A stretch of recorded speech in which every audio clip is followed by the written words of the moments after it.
Salve, salve galera! Eu sou o Luan Matheus, sou UX Designer e esse é o Papo de UX. Você já parou para pensar em como o design pode gerar impacto real nos resultados de grandes empresas? Hoje vamos explorar como o design vai além da estética, influenciando decisões estratégicas e impulsionando negócios. E para enriquecer ainda mais essa troca, eu convidei um profissional e que é meu amigo com vasta experiência no assunto. Ele é Head de Design na Vivo, com passagens por grandes empresas, além de ser facilitador no curso de Business Design da The Starter. Salve, salve, Denilson Silva. Salve, Luan, tudo bem? Tudo bem, pessoal? Um prazer estar aqui mais uma vez. Espero agregar bastante nesse papo e vou responder o que eu sei e o que eu não sei, Luan. Você vai me ajudar aqui. Você também é um cara de business design que eu sei, hein? Que isso, cara. Tamo junto. Mais uma vez, obrigado por ter topado participar aqui do papo, né? Já passou por aqui em outro momento. Já gravou com a gente também, comigo e com o David, lá no outro podcast que eu tenho, que é o Semiose. Então, cara, gratidão aí por sempre que eu convido o Danny aí, ele aceita em participar dessas loucuras com a gente de falar sobre design. E quero pedir pra você que tá nos ouvindo aí, né? Deixar o seu like, ativar as notificações aí pela plataforma de podcast que você está ouvindo, porque isso ajuda a impulsionar cada vez mais os conteúdos que a gente cria por aqui. Se você quiser também ajudar de forma monetária, tem a nossa chave Pix, que é o e-mail pix@papodux.com.br, e qualquer valor que você contribuir, já serei muito grato por isso. No link também na descrição deste episódio tem o nosso e-book sobre as 10 heurísticas de Nielsen e também o e-book das minhas amigas Paola e Carol, que é sobre os 300 termos de UX, que tá muito bacana também. E Danny, cara, como fazer com que o design ele participe de decisões estratégicas desde o início, né? Porque a gente sabe que,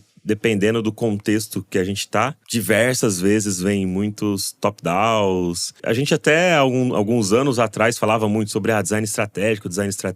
E em grandes empresas, né, grandes companhias, a gente sabe que tem um pouco desse espaço, mas ao mesmo tempo eu tenho a percepção que algumas pessoas que atuam com o design não perceberam isso e continuam não tratando o design de forma estratégica. E como que a gente faz, né, para que a galera que tá nos ouvindo, que às vezes ainda não entendeu que existe esse espaço que a gente precisa ocupar mais, apesar de já ter ocupado um pouco desse espaço que tanto nós designers mesmos, a gente falava sobre isso, né? Pô, a gente precisa ocupar esse espaço. Como é que faz para participar desde o começo ali dessa estratégia, de fato, influenciar uma decisão que às vezes pode vir como top-down e aí você fala, putz, vou ter que só com muitas aspas aqui, né? Fazer uma tela e entregar, sabe? Cara, acho que é um ótimo ponto, né? E aí trazer um pouquinho, né, da maturidade da companhia, né? Como você comentou, cara, eu já tive a oportunidade de trabalhar em diversos lugares com maturidades diferentes, né? Algumas empresas nativas digitais, outras que passaram por uma transformação digital, e a cultura da empresa também, né, abala ou direciona como a gente vai se posicionar com relação à parte estratégica da companhia, tá?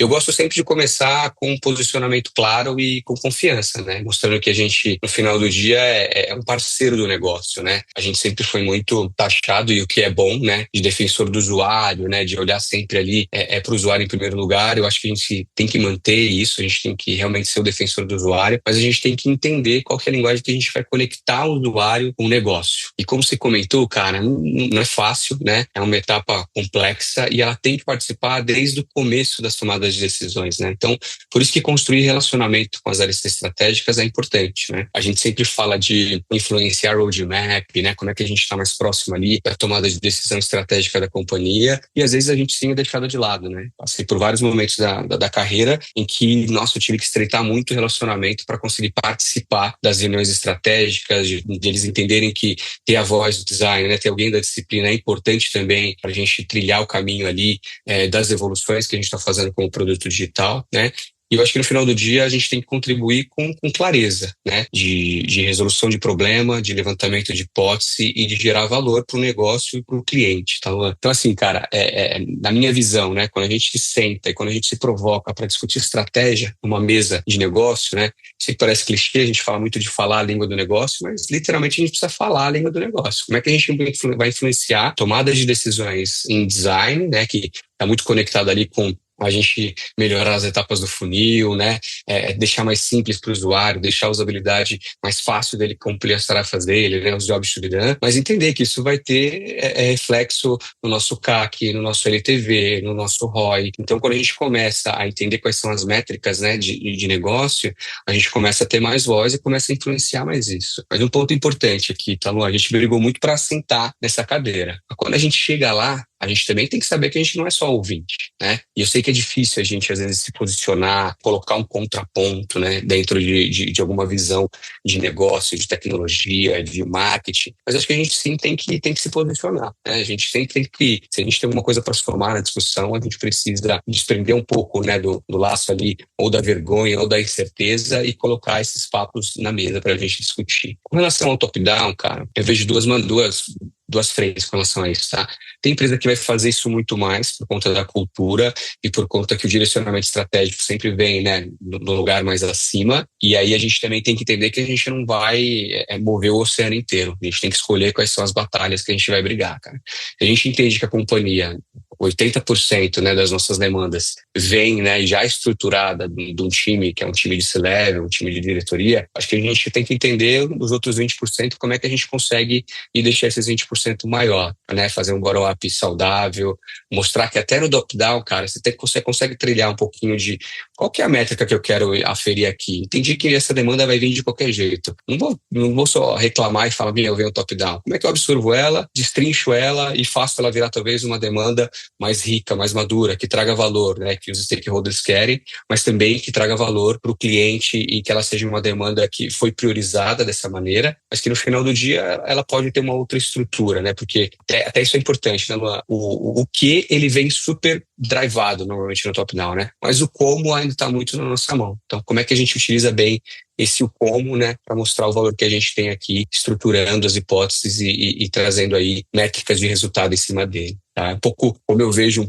essa dicotomia, porque já passei por diversas empresas e dependendo da maturidade, isso acontece, isso não, mas o principal é escolha bem as batalhas, né? Não tenta mover o oceano, tenta talvez ali pegar uma onda, surfar uma onda que o oceano está te trazendo e no final do dia a gente não pode se estressar muito, né, com esses movimentos, porque tem empresa que isso é frequente, cara. A maioria das decisões são tomadas numa camada, né, lá no Olimpo, como a gente costuma brincar, são tomadas no Olimpo e não tem muito o que a gente fazer. Cara, perfeito, Dani. Só que, tipo assim, pessoas que estão começando na área, sabe? Tipo, você acredita que também uma pessoa de nível júnior, né, que, aprendeu ali, fez um curso, já fez alguns projetos legais, tem um case bacana, ela gera um valor ali do que ela sabe fazer, mas talvez muito nesse começo de carreira ela sabe mais realmente desenhar a tela, talvez fazer uma pesquisa, talvez não com tanta profundidade, porque ela também tá nesse começo de carreira ela não tem tanta bagagem, tanta experiência para conseguir resolver problemas mais complexos. E será que ser estratégico é resolver problemas mais complexos? Ou essa pessoa de nível júnior, que ela tá no começo dessa carreira, ela também já conseguiria trazer alguns números? Ou de que forma ela pode também ser estratégica naquilo que ela tá fazendo, sabe? Para mover ponteiros dentro da empresa, para gerar o impacto que ela gostaria ali dentro, sabe? Como que ela aprende esse linguajar do negócio ali para que ela consiga ganhar mais espaço com o design, sabe? Lógico, a gente fala de grandes empresas e tudo, mas talvez até empresas menores também ela possa buscar mover alguma coisa ali, aprender como que ela conversa, né? Como é que ela faz o diálogo ali para que a outra pessoa entenda o que ela tá falando, né? E aqui eu tô trazendo isso porque, cara, muitas vezes eu já cometi esse erro também, de querer falar sobre negócio e querer falar, não, mas ó, a heurísticas aqui tá falando isso, e a pessoa de negócio, que é heurística, velho? Eu quero vender mais e ganhar dinheiro, irmão. É isso que você não tá entendendo. Não, eu acho que é fundamental, né, cara, quando a gente fala de levels de design, eu gosto sempre de seguir, né, um planejamento de hard skill e soft skill, né? Então, o que é esperado, né, no começo da nossa carreira, e eu trago só talvez um paralelo do que talvez era esperado antes, do que é esperado, né, nessa era de ChatGPT, né, de informação que a gente tem. Eu acredito que sim, no final do dia, né, um júnior, um pleno, a grande bagagem dele vai estar ali no conhecimento um pouco mais técnico, operacional e não tão estratégico. Mas até no técnico e no operacional, é importante desde cedo mostrar esse interesse, sabe? Mostrar esse interesse em, tá bom, tô fazendo essa demanda aqui, tô atualizando essa jornada, mas qual o tanto que ela mexe para a companhia, né? Qual o tanto que ela mexe para o nosso cliente, para o nosso usuário aqui no final do dia? Eu quero diminuir aqui etapas do funil, eu quero aumentar aqui a conversão, eu quero esse fluxo, ele aumenta o LTV, né? O tempo que o meu usuário vai ficar aqui dentro, né? Gastando aqui com a companhia. Então, acho que desde o começo, quando a gente se propõe, né, a ser mais produto, né? Quando a gente fala de UX e UI, a gente também tem Product Design, mas sem entrar na sopa das letrinhas ali, quando a gente fala de produto digital e de design, acho que desde o dia zero, a gente tem que entender que a nossa função é gerar valor para o negócio e gerar valor para o cliente, né? Então, talvez, quando a gente é mais técnico, a gente não precisa só fazer a demanda, né, por fazer ou entender que a nossa aptidão, né? Eu lembro quando era começo de carreira, eu queria devorar, né, os softwares, né? Na época, Macromedia, né? O que a gente tinha de Flash, de Firefox, de frameworks que a gente tinha ali, de Adobe pra caramba, mas no final do dia, eu queria consumir muito software e eu não enxergava tanto essa responsabilidade que a gente tinha também de negócio, né? E eu acho que com o ChatGPT, com os cursos, com a cultura de design sendo mais divulgada, que desde o começo da carreira você tem mais acesso, né, a essas informações, cara. E eu acho que um júnior, né, como ele vai avançando na carreira, ele vai entendendo que ele vai deixar um pouquinho mais o operacional, ele vai falar um pouco mais do estratégico e vai olhar muito mais pro detalhe, né? Lembra que antigamente a gente falava muito de craft, né, de qualidade de entrega, tudo. E hoje, cara, com as empresas, né, mais robustas, cada vez mais olhando para o design system, né, olhando para as interfaces que são mais consistentes, o craft, com certeza, ele é muito bem visto, ele precisa ser usado, mas ele vai sendo cada vez mais direcionado para um resolvedor de problema, né? Uma resolução de problema mais rápida que a gente tem. E aí, o júnior, desde o começo, que usa um design system, ele tem que entender que ele tem ali, com certeza, para manter consistência, ele vai ter algumas limitações, mas ele já tem algumas coisas que já estão pré-moldadas, né? E usar isso a favor dele. Então, já que eu já tenho, né, um design system robusto, com spec de acessibilidade, né, com tudo que eu tenho aqui para desenhar a interface em si, onde eu vou investir melhor meu tempo? Vou investir melhor meu tempo pensando nas hipóteses que eu vou resolver o problema, né, que está vindo ali de negócio ou do usuário, e já vou entender também, né, como é que eu vou emplacar algumas métricas aqui, né? Pode ser métricas de design, né, como, sei lá, o tempo que o usuário está gastando ali para tomar uma decisão na tela, pode ser um NPS, pode ser um CSAT, pode ser um SUS, mas no final do dia desde o começo, na minha visão, tá? O júnior tem que entender que ele já está impactando negócio. De alguma maneira, ele tem que trazer uma visão estratégica, mesmo estando no tático. Isso vai dar para ele um diferencial de mercado, né? Onde a gente entende que o júnior não vai fazer só a tela, não vai só avançar com protótipo, não vai ser a pessoa que domina 100%, né, o software, mas vai ser uma pessoa que já está entendendo que no final do dia o que importa é a gente trazer resultados, é a gente olhar para o quão relevante, né, a jornada que a gente está projetando está sendo, né, para o nosso cliente, para a nossa companhia. Um pouco da minha visão, tá? Sei que a gente cobra muito do júnior, mas eu acho que no começo da carreira, quanto mais claro tiver a tua visão de futuro, até diminui um pouco as expectativas, né? Que às vezes a pessoa também, não, mas para eu ser estratégico, eu tenho que ser staff, eu tenho que ser sênior, eu tenho que ser um lead. Não, e muito product designer, júnior, UX, UI júnior, já consegue trazer esse nível de relevância aí, independente do level em que ele está. Um pouco da minha visão, tá, Luan? Não, perfeito, Denis. Eu super compreendo e também tô dentro, cara. Eu penso um pouco dessa forma também que você trouxe, sabe? A hora que você falou do ChatGPT, eu fiquei refletindo aqui, sabe? Tipo, queria entender um pouco com você também, o que você pensa sobre. O ChatGPT é uma IA, né? Uma ferramenta. E aí, a ferramenta, a gente sabe que tem ferramentas que chegam pra ficar. A internet é uma ferramenta que a gente usa. Ela chegou e ficou. E a IA é uma ferramenta que chegou e vai ficar, né? Tem ferramentas que a gente sabe que isso. Você falou de outras ferramentas que morreram. O Flash morreu, né? Então a gente sabe que outras ferramentas morrem. Só que ao mesmo tempo, a gente usa a ferramenta com base no conhecimento que a gente tem. A gente usa a internet, conhecendo e sabendo como navegar, como buscar a informação da forma correta e etc. Assim como a gente pode usar um martelo da forma correta ou sair martelando os dedos e prejudicar, né? Mais ter malefícios do que benefícios. Pensando nisso, né? Fazendo todo esse contexto aqui, você acha que a própria questão desse lance de inteligência artificial, de se falar muito, aprender inteligência artificial e etc. Para as pessoas que estão começando na carreira, isso não pode ser prejudicial porque elas ainda nem aprenderam os fundamentos relacionados com design e que quando eu falo desses fundamentos, eles são a base que estão aí na literatura há muitos anos e que, cara, são fundamentos que não vai morrer. Eles não vão morrer, né? Porque eles vão continuar por aí, porque é a base. Talvez mude um detalhezinho, outro, mas morrer não vai. Que aí, tendo esses fundamentos, ficaria melhor para as pessoas usarem, mas ao mesmo tempo elas, cara, têm a gana de aprender ali a ferramenta e cara, sai a atualização do Figma, a galera pira nas paradas, nas ferramentas e tal. Eu acho legal, eu acompanho, eu acho bacana, coisas novas, que legal, vai ficar mais fácil agora usar aquilo outro. Mas eu não consigo, não sei se é uma parada minha, tipo, brisar tanto, ficar tão no uau, igual todo mundo sabe, tipo, uau, que coisa louca. Eu falo, mano, é uma ferramenta, tipo, legal, é bacana, mas eu não consigo ter esse mesmo, talvez, tesão que a galera tem de quando sai coisa nova, sabe? Eu não sei por quê, não sei se é porque eu não faço ideia de por que o meu perfil é assim, mas eu tenho isso assim comigo. Eu acho legal, eu curto, vejo sobre, instigo as pessoas a aprenderem, porque é a ferramenta que a gente usa no dia a dia, é natural. Mas não com essa paixão toda, sabe, que o pessoal tem, assim. Pra mim faz muito sentido aprender esses fundamentos, porque aí senão a galera sai atropelando. Eu queria ouvir um pouquinho você, o que você vê de tudo isso, como você enxerga tudo isso, qual que é a sua visão a respeito dessa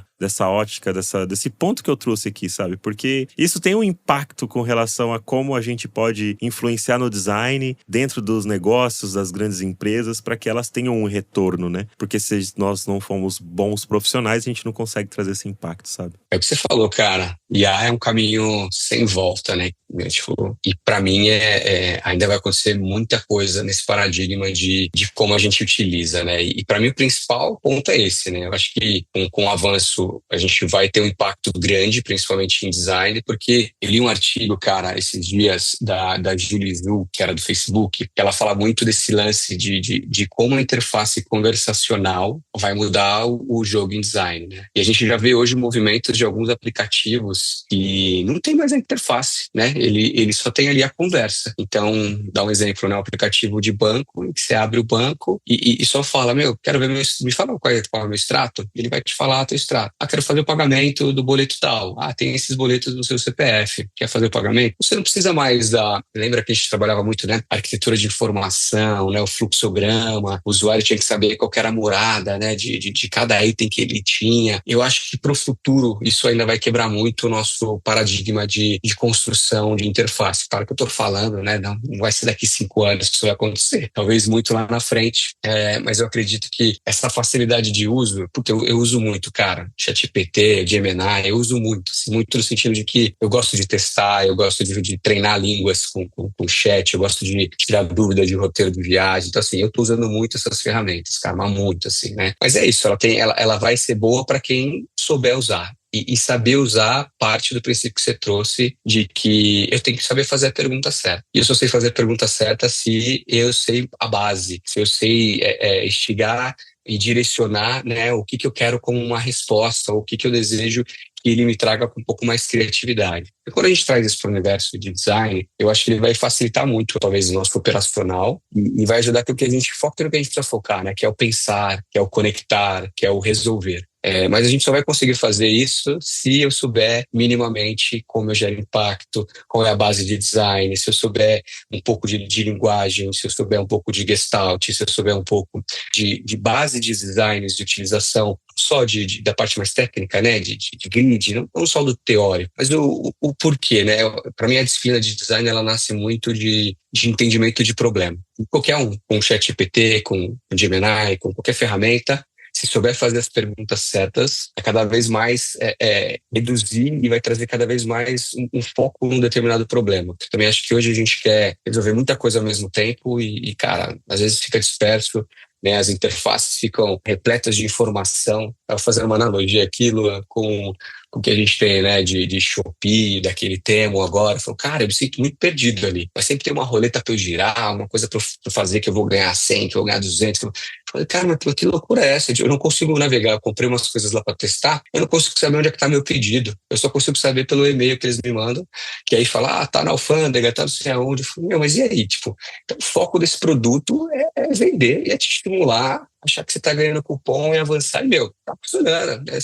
Tem pessoas que estão cada vez mais comprando, né, por compulsão, por conta desses recursos visuais, né, que a gente traz aqui, cara. Então, para mim, assim, entender a base vai te trazer um repertório vasto de como é que você vai fazer as boas perguntas. E num mundo em que vai ser tudo digitado ou falado daqui 10 anos, é importante a gente saber isso, né, porque eu estou mentorando, né, uma pessoa que está na faculdade e ela essa semana me fez uma provocação. Ô, Dani, meu professor quer que eu monte um portfólio. Como é que eu monto meu portfólio? E aí, nossa, dá aquele flashback na cabeça, onde lembra o portfólio? Você pegou essa época, mas era numa pasta. Você tinha que imprimir o que você fazia, você levava nas agências, tal, explicava um pouco, né, das tomadas de decisões e campanhas que você fazia, tal. Depois veio o digital, e aí, enfim, era do Behance, né? Todo mundo fazia ali portfólio no Behance e tudo mais. Trouxe um pouco de nostalgia, mas também me trouxe a reflexão. O que é esperado hoje, né, de um portfólio de quem está começando? Porque essa pessoa que está se formando agora, começou a faculdade hoje, daqui 4 anos, 5 anos, ela vai estar um pouco mais preparada para o mercado, vai começar a entrar e trabalhar. E tudo que a gente está falando agora, na minha visão, daqui 5 anos, vai mudar. Já mudou de 3 anos para cá, né? Quando a gente teve um anúncio do chat e tudo mais, que deu o boom, né? Das IAs e dos agentes. Daí eu fiquei pensando, como é que eu preparo um portfólio para ela que talvez ela nem use agora, mas ela vai usar no futuro. E aí eu fiquei com essa lição de casa. Eu tô, cara, mergulhando aqui para entender como é que vai ser a expressão de design no futuro. Como é que as pessoas, né, vão querer contratar ou vão te achar interessante para o mercado, né? Nesse sentido em que, cara, qualquer coisa que você joga hoje, as imagens, né? Você joga ali, você já tem uma imagem, uma ótima definição, que a gente demorava meses para fazer em Photoshop. Um tempo atrás você faz hoje ali com recursos de inteligência artificial muito rápido. Então, eu me pego pensando nisso, cara, e acho que no final do dia, quem souber fazer as boas perguntas vai com certeza sair na frente, e é um caminho sem volta, não tem como fugir, e o que a gente tem que fazer eu me coloco ainda como espectador, né, nisso aí, porque eu ainda não tive a oportunidade de prover nada que gerasse, tipo, um tipo de conteúdo, alguma funcionalidade nova, então eu tento aprender, olhar para o todo, e usar com meus times. Então, hoje, dentro da Vivo, a gente já usa, né, para o time de pesquisa, para o time de content, a gente usa muito também ali o ChatGPT. A gente criou uma task force lá, Luan, só para entender como a gente poderia otimizar processos operacionais com o ChatGPT. E dessa task force nasceu 6 produtos, né, que a gente criou com o time ali, que estão no dia a dia. Então, até aspecto de acessibilidade. Pensa assim que eu tinha uma esteira muito grande para a gente revisar, né, os aspectos de acessibilidade. A gente conseguiu fazer isso com o ChatGPT. Também revisar os textos técnicos que a gente tem de content. A gente também está utilizando a inteligência artificial para isso. Otimizar desk research que a gente faz, né, em sites de pesquisa. Enfim, cara, eu acho que em algum momento eu quero sair dessa parte de ser só espectador e começar a ter algumas ideias para avançar e projetar coisas com inteligência artificial. Mas acho que nesse interim, manter uma boa base para você fazer as boas perguntas é o que vai ajudar a gente a trilhar nossa carreira daqui para frente, cara. Entendendo que, para mim, cada vez mais, a nossa resolução não vai ser só interface. A nossa resolução vai ser conversacional e escrita. Então, estamos vivendo um paradigma, cara, e é isso. Não tem muitas respostas, tem muitas perguntas, e tomara que nos nossos próximos papos, cada vez mais a gente fale de como a gente está utilizando IA e realmente está revolucionando o que a gente está entendendo de tecnologia aqui nos dias atuais, né? Imagina daqui 5, 10 anos. Pô, muito bom, Denis. E você falou aí sobre a questão de pesquisa, né? Como é que a gente pode fazer, né? Ou como você faz, tipo, para traduzir, tipo, numa pesquisa que foi feita, insights de decisões estratégicas ali pro negócio, sabe? Porque muitas das vezes as pessoas têm essas dificuldades, né? Tipo, pô, beleza, fui lá, entrevistei várias pessoas, fiz vários tipos de pesquisa, agora eu tenho esse monte de números aqui, esse monte de dados. O que esses dados revelam de que direção eu vou para ter certeza que vai mudar o ponteiro, que vai trazer valor para o negócio, que eu tô andando de forma de fato estratégica aqui com a parada para realmente impactar a empresa que eu tô atuando, sabe? Isso é uma coisa bem bacana que a gente faz também, cara. Pensa que assim, a gente tem, semestralmente, a gente promove uma Research Agenda. Que a pesquisa é só pela pesquisa. O que você quer pesquisar? Eu quero pesquisar o que é importante para a companhia, o que é importante para o cliente. Então, como é que funciona essa Research Agenda? A gente passa com todos os núcleos da companhia, perguntando, né? Qual é a principal dúvida do teu modelo de negócio? O que você quer estudar, né? O que você quer aprender mais sobre o cliente? Cara, no começo é difícil, né? Porque as áreas ainda não vê tanto valor, então você tem que fazer um trabalho um pouco de formiguinha, e a gente teve a sorte de algumas áreas toparem essa ideia, cara, e vou te dar alguns exemplos, né? Então, a gente tinha algumas hipóteses de por que o cliente faz uma troca de pré para controle, né? E a gente queria entender mais esse movimento. E aí, nessa Research Agenda, o time ali que é responsável por pré falou, eu quero entender por que o cliente faz essa troca. E a gente foi fazer pesquisa em cima disso. Então, eu tinha um problema claro que eu queria resolver. Então, para mim, pesquisa por pesquisa, cara, a gente tem que ter, né, um book de hipóteses que a gente quer levantar, quais são os problemas que a gente quer, né, ter mais profundidade para conversar com o cliente. E nesse caso a gente falou muito, né, da troca do próprio controle, e a gente começou a mapear comportamentos, né? Quando que ele faz essa troca? Normalmente ele faz quando ele muda de emprego, normalmente ele faz quando ele sente que os dados dele já estão acabando muito rápido, ou ele entende que ele já está gastando um valor X que compensa mais ele ter um plano controle. Mas como é que você faz isso, né? Como é que você faz essa troca? Você faz no aplicativo, você faz na banca de jornal, você faz numa loja dentro do shopping? Então a gente começou a fazer deep dives ali dentro e isso gerou um material que eu sempre falo, né? No final do dia, o resultado da pesquisa, ele pode vir sim com alguns achados, mas ele também vai muito da tomada de decisão, né, de quem absorveu essa pesquisa. Por exemplo, esse núcleo que estava olhando para pré serviu muito para entender, como é que eu faço uma campanha mais assertiva?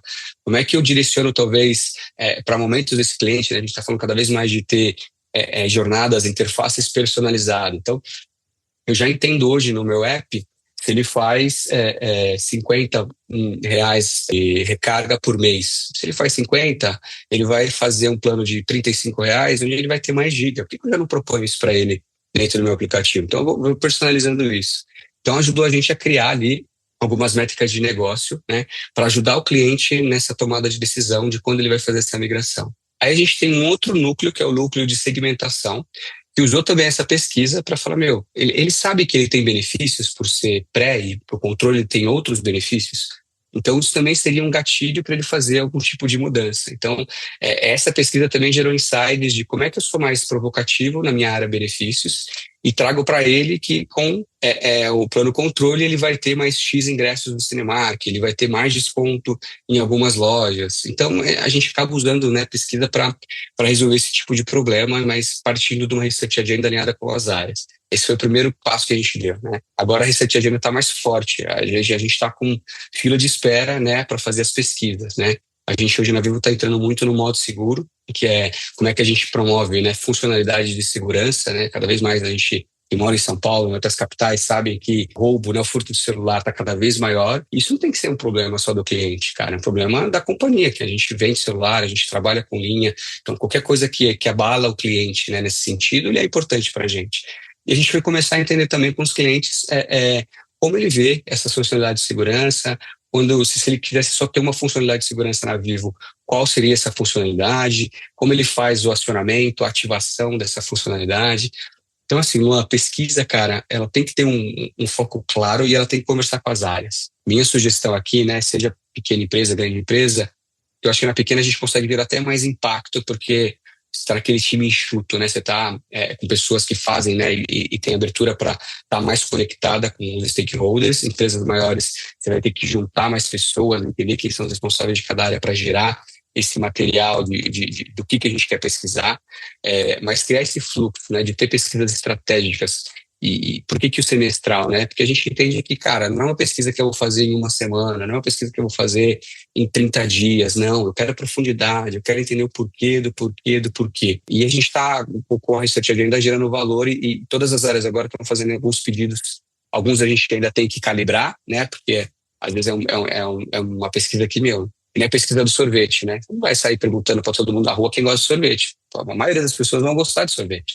Então, tem coisas que já são óbvias, tem coisas que a gente já pesquisou e a gente já consegue trazer resolutividade e tem coisa que a gente está mergulhando mais ali com o time, cara. Então, talvez minha dica seria essa, né? Promover essas discussões e trazer time de pesquisa para a profundidade, né? Não só para um quant bem feito, mas para um quali detalhado. Porque o quant com produto digital, né, clientes como, né, Itaú, Vivo e Nubank são grandes companhias. Então, quantitativo você vai ter rápido. Você faz algum experimento simples ali, eu brinco, né, na Vivo, qualquer coisa que a gente solta para testar, cara, você já vai ter ali quase 1 milhão de pessoas que já vão fazer aquele fluxo. Então já tem um N grande para você tomar decisão. Agora, o qualitativo, que é você entender um pouco mais isso, esse que eu vejo mais riqueza dentro do time de pesquisa atualmente, tá? Então, como eu vejo pesquisa e como a gente está trabalhando pesquisa hoje dentro da companhia. Pô, que legal, Denis. Muito bacana esse formato que vocês estão trabalhando aí. E tem alguma métrica específica que você fala, cara, essa daqui seria matadora pro designer acompanhar? E claro, eu sei que, cara, cada negócio vai ter uma métrica específica e tudo mais, tal. Mas você, nesses seus anos de carreira, você acredita que mesmo tendo as particularidades de cada empresa, existe uma em específica que você vê que é meio que comum na maioria das empresas e que, olhando para essa métrica e você acompanhando ela de perto, você consegue também trazer um impacto real ali para o negócio através do design? Existe? Ou não existe também? Pode ser que não exista, né? Cara, todos os lugares que eu passei, tem uma que acho que é favorita, não sei se da onde, enfim, surgiu essa popularidade, mas provavelmente das Big Tech ali, que é o NPS, né, cara? Quando a gente fala que aumentar o seu NPS, né? E qual que é o ponto ali? Eu acho que é importante sim você saber, né, se a pessoa recomenda, né, o teu produto, recomenda ali a tua solução, né, para outras. Mas no final do dia eu acho que ela é tão ampla, por exemplo, assim, se eu falo se você recomenda a Vivo ou se você recomenda Itaú, Mercado Livre, você não vai recomendar especificamente pelo produto digital, pelo atendimento, pela entrega, você vai recomendar pelo todo. Então, para mim, o NPS é difícil de ser medido especificamente por funcionalidade, né? O que algumas empresas fazem é ter um PNPS, mais focado talvez ali, né, na unidade de negócio, muito específica, né, sobre alguma jornada ou algum ponto específico que a gente vai ter ali de algum determinado produto. Tá? É uma métrica que as empresas usam, mas eu acho que eu concordo muito com a tua fala quando você traz que vai depender muito do negócio. Por exemplo, assim, quando eu estava na Conexa, o que mais a gente media como métrica era o que a gente chamava de no-show. Né? No-show pode parecer uma métrica, mas o que é o no-show? Então, o no-show é quando um paciente marcava uma consulta, né, com o médico e o paciente não aparecia. E a gente só recebia o valor, né, se o cliente aparecia e fazia a consulta com o médico. Se eu tivesse uma ociosidade médica e eu não tivesse o paciente ali para consulta, eu não conseguia fazer o faturamento. Então, a gente tinha lá a unidade de glosa, né, que é o que o mercado usa de saúde, o mercado de saúde usa. Então, essa era a métrica principal que eu tinha ali. E eu fazia tudo pensando nisso. Como é que seria a minha fila de espera? Como é que seria a entrada ali, né, dentro de uma videochamada para esse cliente, né, para esse paciente falar com o médico. Então, assim, vai depender muito do negócio. Existem algumas que são de prática, acho que qualquer um tem que conhecer, os designers têm que conhecer. Eu costumo quebrar ela em três, tá? Eu acho que de experiência a gente vai ter o CSAT, o NPS, o SUS, mas eu gosto também de acompanhar tempo de jornada. Então, quanto tempo, né, aquele nosso cliente, usuário, acabou para fazer aquela tarefa, né? Porque deve também vou saber se ela está sendo efetiva, né? Sucesso da tarefa. Então, dependendo do tempo, ele conseguiu completar o job to be done dele, né? Seja pedindo uma nova fatura, seja fazendo um pagamento, seja abrindo um chamado, né? E aí tem outras regras que a gente fala que são regras de negócio, mais focada em negócio, né? Que no final do dia, acho que todo negócio vai ter isso, né? Conversão, ativação, retenção, churn, né? O CAC, LTV, são coisas que você vai ver no final do dia. As empresas vão sempre estar querendo aumentar a conversão, né? E diminuir os custos, cara. E isso é uma coisa bacana, né? Pra gente trazer. A gente está focando muito em digitalização hoje, né? O que significa isso? Como eu deixo o meu cliente, a penetração digital dele maior? Para que ele consiga se resolver dentro do app. E ele se resolvendo dentro do app, por exemplo, estou com um problema na minha fixa, estou com problema na minha internet, estou com problema no meu telefone. Em vez de ligar para o call center, ele consegue fazer isso via app. Se ele não ligar para o call center, eu consigo diminuir o meu custo de chamada. Diminuindo o meu custo de chamada, eu consigo ter investimentos maiores na área de resolução digital. Então, a gente também começa a entender que essas métricas, cara, uma vai puxando a outra, né, no final do dia, e a gente tem que começar a usar isso ao nosso favor, né? E aí tem outras métricas, né? Eu falei que são três, né? Eu gosto de trabalhar com experiência, negócio e métrica de eficiência, né? Métrica de eficiência, para mim, está muito conectada com o time, né? O tempo que a gente gasta no ciclo, quantos pontos, né? A gente trabalhando com Fibonacci, quantos pontos eu entrego a cada ciclo, a cada sprint, como é que está a qualidade dessa entrega, né? A gente também tem um trabalho aqui também de consistência com o design system, que conforme você vai tendo times maiores, você vai entendendo que, às vezes algum vai fazer algum deteste de algum componente, e isso depois vai impactar no código, que depois vai impactar em alguma evolução que você vai ter, alguma atualização do design system. Então, eu gosto de trabalhar sempre olhando para esses três principais pontos, né? Experiência, negócio e eficiência do time, tá, Luan?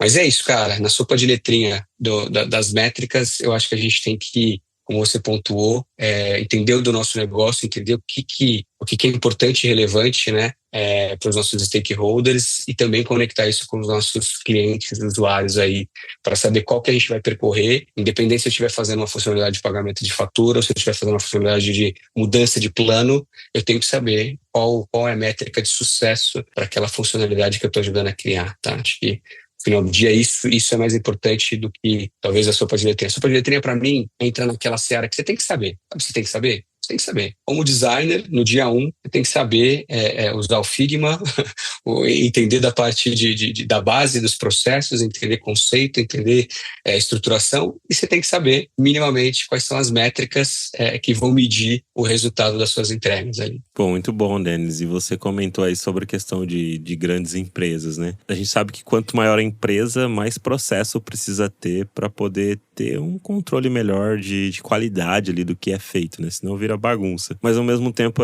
isso acaba gerando muita burocracia. E burocracia acaba deixando as coisas um pouco mais lentas do que a gente gostaria. Cara, como é que as pessoas designers, né, que a gente tá comentando aqui, pode fazer pra romper um pouco com isso, sabe? Porque às vezes a galera, né, tipo, vem aquela parada, pô, a gente precisa impactar isso rápido, né? Tipo, pô, precisa melhorar logo. Mas ao mesmo tempo, o próprio processo é lento pra fazer com que as coisas tenham um resultado rápido. Cara, como que você pode dar de dica pra lidar com isso? Tipo, a cobrança de que você tem que entregar rápido, só que ao mesmo tempo de uma grande empresa onde as coisas são tudo mais lento, por conta que... E é entendível essa parada de ser mais lento, né? É compreensível você...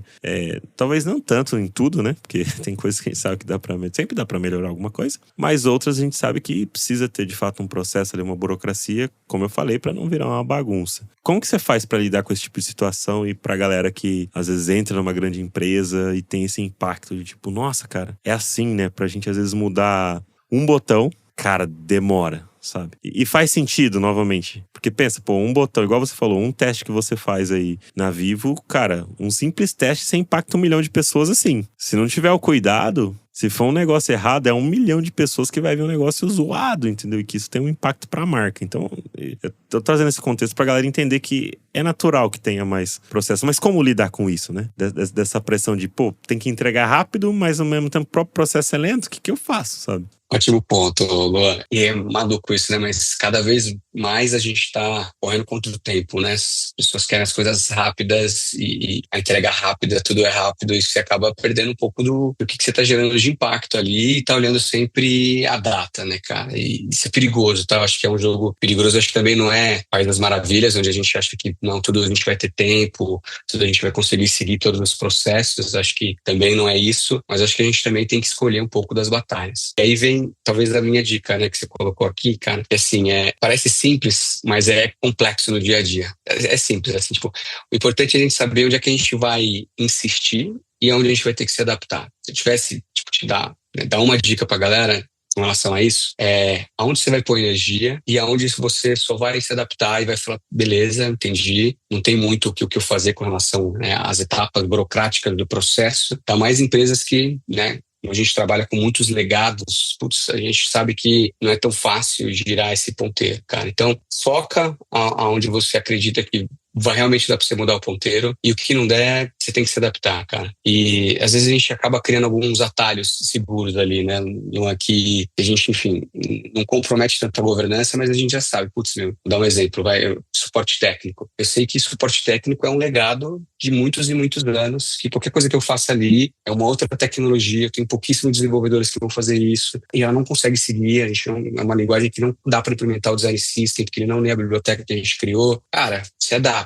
Cria esse atalho seguro de que tá tudo bem, você vai ter que resolver o que tem para resolver agora e investe a tua energia onde você sabe que a mudança vai acontecer. Um outro exemplo, né? Putz, estamos refazendo toda a parte ali de B2B. Putz, ali tem espaço pra gente criar, sabe? Ali tem espaço pra gente tá adaptando a linguagem, a gente tá otimizando ali recursos de desenvolvimento. Então, putz, ali eu vou colocar esforço, cara. No outro, eu vou tentar me adaptar e vou fazer uma entrega justa, com a qualidade, com o tempo que a demanda me proporcionou. tá? E é sempre legal nesses fluxos a gente conseguir manter algumas alianças internas, né? Por que eu digo isso? Porque não é só uma dor de design, né? Quando a gente fala de velocidade, de entrega, de burocracia, cara, né? A squad todo, o time todo é impactado com isso, né? O time de desenvolvimento, o time de produto, o time de analytics. Então, vamos promover essas alianças e entender como é que a gente vai fazer uma entrega conjunta, entendendo as limitações e entendendo, daí quando a gente fala de burocracia, a gente até esbarra, né? Em Bacen, Anatel, a gente esbarra em lugares que, putz, talvez alguma coisa seja difícil a gente mudar um ponteiro nesse nível. E no final do dia, cara, tentar mostrar um valor rápido sem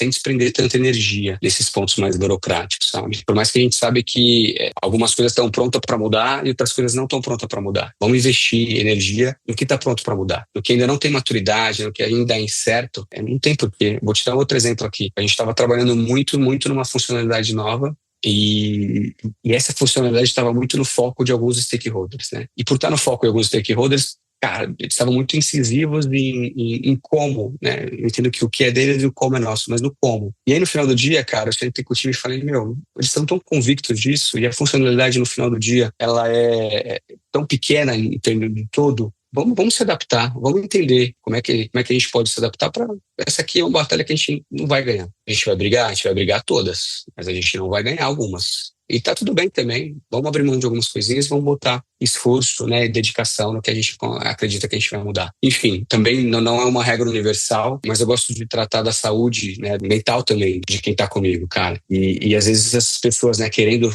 purismo, querendo entregar 100% em tudo, 200% em tudo, se frustram muito com isso, né, com a burocracia, com a demora, com as limitações. No final do dia, você vai ter que abrir mão de algumas coisas, cara. Isso também é maturidade, sabe? Saber que a gente não vai estar fazendo todo o processo o tempo todo, 100%, entregando do jeito que a gente quer, faz parte também da maturidade, porque não é só a gente fazendo produto, não é só a gente criando experiência. No final do dia, todo mundo que está dentro desse processo também é responsável por alguma fatia, né, por alguma fragmentação do todo, cara. Então, gasta energia no que tem que gastar, se adapta quando tem que se adaptar. E para mim é um pouco disso, cara. E essas dicas, ô Denis, você acredita que funciona também para empresas menores, assim? Tipo, esse ponto que você falou de colocar o esforço no lugar correto, sabe? Tipo, porque é a mesma forma de lidar. Tipo, pô, vai ter problemas ali de conflitos também, né? Tipo, de interesse. Porque às vezes uma empresa menor, e aqui eu vou falar de empresa pequena mesmo, às vezes você vai lidar, o teu stakeholder é o teu próprio patrão. Tipo, durante muitos anos eu trabalhava assim, cara. Era, às vezes, só eu, o único designer, já alinhava que, tipo, o stakeholder era o meu patrão, gerente, não sei o quê, tinha que fazer um monte de coisa. E tinha que entender esse lance. Aqui eu consigo colocar energia, discutir mais pra gente avançar. Nesse outro, não. Mas demorou um tempo, sabe, pra eu entender isso, nessa lógica. Eu acho que de cara, assim, é mais difícil até pra saber, cara, beleza, eu tenho que escolher, mas o quê? Quando, sabe, tipo. E pra empresa menor, assim, você acha que é esse mesmo lance também de escolher essas batalhas, assim? Eu acho que sim, Luan. E é o que você comentou, a gente só vai descobrir isso depois, né? Só vai ter maturidade para entender isso depois. Mas se alguém tivesse me falado antes, talvez eu prestaria um pouco mais atenção no que eu tô botando energia, para diminuir até a minha frustração, assim, sabe? E eu acho que sim, funciona com empresa pequena, funciona com empresa média, com empresa grande. O que vai ter de diferença é que talvez numa empresa menor, como você pontuou, que a gente está mais próximo, né, da última camada, é que talvez a gente, entendendo como a gente leva, a gente consegue influenciar melhor, né? Porque tem lugares que não importa o jeito que você empacota, o jeito que você quer vender uma ideia ou fazer alguma mudança estrutural. Se a alta liderança não está comprada com isso, cara, dificilmente você vai emplacar, dificilmente você vai encontrar uma maneira de propor, né, essas mudanças. Então, no final do dia, é lógico que muda um pouco, talvez, a escala, né, do que você tem que abrir mão numa empresa menor, onde talvez, se você tem, por exemplo, uma liderança que conhece, ela vai talvez querer te influenciar um pouco mais. Mas eu já tive lugares em empresas menores em que tinha um desconhecimento grande e uma confiança 100% no que eu entregava. Então, cara, tinha uma flexibilidade gigantesca para propor melhorias, para trazer, mas eu também não entendia o como eu vou levar isso, né, cara? Não é só eu chegar no meu universo, cara, fazer, criar, propor e eu estar feliz com a minha entrega. Não, eu sempre estava dando status, né? Putz, lembra aquele projeto que você comentou, aquela nova funcionalidade? Cara, fui dar uma olhada em benchmark, olha como é que as empresas estão fazendo. Tô pensando pra gente por esse caminho, assim, o que você acha, né? Puta, pegar também, porque assim, no final do dia, todo mundo quer se sentir parte do todo mundo quer se sentir parte do projeto. Se você faz isso, né, seja uma empresa pequena, uma empresa grande, a chance de você conseguir influenciar e mudar é maior. Então, talvez essa poderia ser uma outra dica, né? Traga as pessoas para o processo, né? Principalmente quando você está com processos burocráticos, com processos que você tem pouca margem ali de manobra e estão te cobrando um resultado, estão te cobrando uma velocidade. Traz o processo, faz follow-up. Eu costumo fazer follow-up com os meus diretores semanal. Pergunto sempre o que está quente. Falo, meu, na tua visão, tem um monte de coisa acontecendo. Na sua visão, as 3 principais coisas que estão acontecendo na companhia que eu não posso largar, não posso deixar meu olhar longe. Quais são? Me dando esse direcionamento, em cima desses 3 tópicos, eu vou fazer sempre um follow-up. Olha, esse tema aqui andou desse jeito, esse outro tema, tá estacionado, esse outro tema já tá pronto para desenvolver. Quer ver como é que ficou? Toma o link de como é que ficou, tem alguma coisa para aportar? Então, e a comunicação, né, cada vez mais é um item raro e é um item essencial, cara. Seja na pequena companhia ou na grande companhia, se você for fazer, né, estudos aí, mostram que a comunicação realmente é onde as pessoas sentem que existe essa falha. Então, traz a pessoa para o processo, seja pequena, seja média, seja grande, comunica como é que você está evoluindo ele, que tua chance de influenciar essa mudança, de estar alinhada, né, com a tua expectativa de entrega vai ser maior, cara. Então, é o que eu costumo fazer e que costuma dar certo aí nesses meus anos de carreira. Demorei para aprender, tá, Luan? Apanhei muito. Nossa, eu sofria, cara. Mas eu falei, não, eu vou entender. Eu não preciso sofrer tanto assim. No final do dia vai ter coisa que vai ser redondinha, vai ter umas coisas que vai sair um pouquinho quadrada e tá tudo bem. Que legal, Denis. E fala pra mim, teve algum projeto que você pode compartilhar que você viu assim, cara, a hora que o design entrou de forma estratégica, de fato, o projeto, além de andar, trouxe um impacto positivo para a companhia, para a empresa, assim, tipo, tem algum que você recorda, assim, alguma iniciativa, porque tava enroscado mesmo, tal, e o design entrou estrategicamente ali, pá, puf, trouxe um resultado positivo. Eu tenho um quentíssimo aí, né, cara? A gente refez o app inteiro da Vivo, nós estamos aí no ano passado, em março ali do ano passado. Pensa que, assim, a premissa principal era, né, a Vivo tem um leque de coisas, né, e hoje, basicamente, os nossos clientes, né, entram no nosso aplicativo para ver fatura e para ver consumo, né? Quanto que ele está consumindo de internet e pagamento de fatura. E a gente falou, nossa, o nosso app antigo não entrega esse valor, né? Ele não tem, o cliente vai lá só para isso, a gente tem um universo gigantesco aqui de possibilidades para ele, né? E aí a gente entendeu como é que a gente poderia fazer essa mudança. E essa mudança, até pela velocidade que a gente queria implementar, a gente partiu da premissa que ela não ia ter mudanças estruturais de back-end ou de API, porque isso ia fazer com que a gente demorasse muito para fazer a entrega. E foi uma mudança especificamente de design, de entender novos comportamentos, novos componentes, diminuir fluxo, né? Tanto fluxo de aquisição, enfim, fluxo de ativação que a gente tem. E aí, cara, a gente conseguiu fazer um trabalho, né, super denso com os stakeholders. Então, penso que a gente levava quinzenalmente os fluxos para o CEO da companhia, de como é que a gente estava resolvendo os problemas, como é que a gente estava alinhando os fluxos, né, criando os novos componentes. A gente teve impacto também com o global, porque os nossos componentes que a gente usa aqui são componentes da Telefônica, que outras OBs utilizam também a mesma componentização, e a gente foi evoluindo, melhorando a interface, melhorando os fluxos, diminuindo os caminhos e conseguimos criar um app que trazia mais do todo da Vivo, né? Do que a Vivo tem, não só de telco, mas também de fintech, também ali da parte de compra de eletrônicos, de compra de SVAs, e a gente lançou esse produto basicamente com um front novo e com melhorias de experiência, e a gente começou a acompanhar os resultados. E os resultados foram fantásticos, cara. Tipo, do Migra pré-controle, né, que a gente fala que é um dos maiores ativos que a gente aumentou em conversão 30%, né? A gente aumentou em 47% a conversão de compra de fixa dentro, né, dos ambientes digitais da Vivo. A resolutividade que a gente tem também no call center. Então, pensa que de cada 10 pessoas, 8 hoje se resolvem dentro do app Vivo, não precisa abrir um chamado, não precisa fazer uma ligação. Então, assim, uma mudança estrutural de design, olhando para a complexidade que a gente tinha, né, de trazer o nosso ecossistema para o cliente, gerou resultado para o cliente, porque ele consegue ser mais resolutivo. A gente tem, né, hoje mais de 27 milhões de acessos, né, dentro do app, o quarterly, que a gente chama, né, de 3 em 3 meses, e a gente também está aumentando esse nível de penetração, cara. Tudo partiu de uma provocação, né, de como é que a gente melhora as experiências, melhora a interface e realmente está gerando resultado para a companhia. Então, design novamente mostrando que o retorno do investimento foi gigantesco, né? Ao longo desse ano a gente já provou que a gente aumentou, né, a conversão dos fluxos, isso diminui CAC, voltando, né, para as nossas métricas de negócio, diminui o CAC, porque o cliente também, pelo estar dentro do ambiente da Vivo, né, do app da Vivo, eu não tenho um custo de aquisição, né, se ele for fazer uma nova compra ou se ele for fazer ali um upgrade, eu não preciso ter custos ali de aquisição desse cliente. E o LTV está aumentando também, porque a gente está conseguindo totalizar esse cliente, né? A gente também viu que o cliente que tem uma fixa e uma móvel, a chance dele estar no churn, né, dele sair é menor do que um cliente que tem só móvel, um cliente que tem só fixa. Aí um cliente que tem fixa móvel e um SVA, que seria uma Netflix, né, uma Max da vida, uma Disney, ele também tem uma chance menor de sair. Enfim, cara, acho que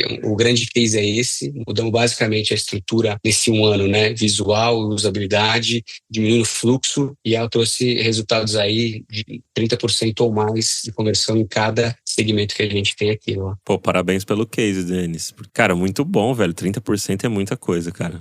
É muito. Principalmente pra uma companhia como a Vivo, porque tem milhões e milhões de clientes, né? Então, quando fala 30%, cara, é um número bem expressivo, assim, né? Que legal. E muito bacana. E eu gostei do ponto que você trouxe desse case sobre a questão de, tipo, cara, a gente mudou pensando na jornada ali, na experiência que a pessoa vai ter com as interfaces, sem comprometer back-end, né? Sem comprometer ter que programar talvez um detalhe ou outro, que sempre tem algum ajuste, mas sem ter que refazer, né? Reaproveitando todas as APIs, tudo que já existe. E isso foi muito bom, né? Porque com certeza deve ter ganhado mais força na hora de convencer que vocês precisavam fazer aquilo e que ia gerar um retorno, né? E que legal, uma boa estratégia mesmo de pensar de forma, tipo, como é que traz um impacto pro negócio ali. Que legal. Cara, muito obrigado mais uma vez pelo papo aqui, foi muito legal. Tenho certeza que essas dicas vai ajudar muitas pessoas que estão nos ouvindo e acompanham o Papo de UX aqui. E agora eu quero deixar um espaço para você aí divulgar aí suas redes sociais, quem quiser chamar você aí para tomar um café virtual ou presencial em São Paulo. Falar um pouquinho aí também sobre o curso aí,